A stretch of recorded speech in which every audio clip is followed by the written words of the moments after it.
ಮಂಡ್ಯದಲ್ಲಿ ನಿನ್ನೆ ಸಭೆ ಮಾಡಿ ದೇವೇಗೌಡರ ಕುಟುಂಬದವರು ಮಂಡ್ಯದಲ್ಲಿ ನಿಲ್ಲಬೇಕು ಅನ್ನೋ ಒಂದು ತೀರ್ಮಾನವನ್ನು ತೆಗೆದುಕೊಂಡಿದ್ದಾರೆ. ತಮಗೂ ಕೂಡ ತಮ್ಮ ಹೆಸರು ಕೂಡ ಅದರಲ್ಲಿ ಒಂದು ಪತ್ರವನ್ನು ಕೂಡ ಬರೆದಿದ್ದಾರೆ.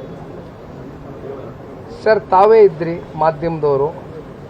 ಕಳೆದ ಒಂದು ವಾರದ ಹಿಂದೆ ಕೋಲಾರ ಜಿಲ್ಲೆ ಮತ್ತು ಮಂಡ್ಯ ಜಿಲ್ಲೆ ಎರಡೂ ಲೋಕಸಭಾ ಕ್ಷೇತ್ರದ 8 ವಿಧಾನಸಭಾ ಕ್ಷೇತ್ರದ ವ್ಯಾಪ್ತಿಯ ಎಲ್ಲ ನಮ್ಮ ಕ್ಯಾಂಡಿಡೇಟ್ಸ್ ex-MLAs ಇರ್ಬೋದು, ಒಂದು MLA ಇವತ್ತು KR ಪೇಟೆಯಿಂದ ಮಂಜು ಅವರು, ನಾವೆಲ್ಲರೂ ಕೂತು ಅನೇಕ ವಿಚಾರಗಳ ಬಗ್ಗೆ ಚರ್ಚೆ ಮಾಡಿದ್ವು. ನಮಗೆ ನಮ್ಮ ಪಕ್ಷದ ಎಲ್ಲ ಪ್ರಭಾವಿ ಮುಖಂಡರುಗಳೇನು ಭಾಗಿಯಾಗಿದ್ರು, ಪಕ್ಷದ ವರಿಷ್ಠರಿಗೆ ಕೆಲವೊಂದಷ್ಟು ಮಾಹಿತಿಯನ್ನು ಕೊಡಬೇಕಾಗಿರ್ತಕ್ಕಂಥದ್ದು ನನ್ನ ಜವಾಬ್ದಾರಿ. ಅದನ್ನು ಈಗಾಗಲೇ ನಾನು ಮುಟ್ಟಿಸಿದ್ದೇನೆ.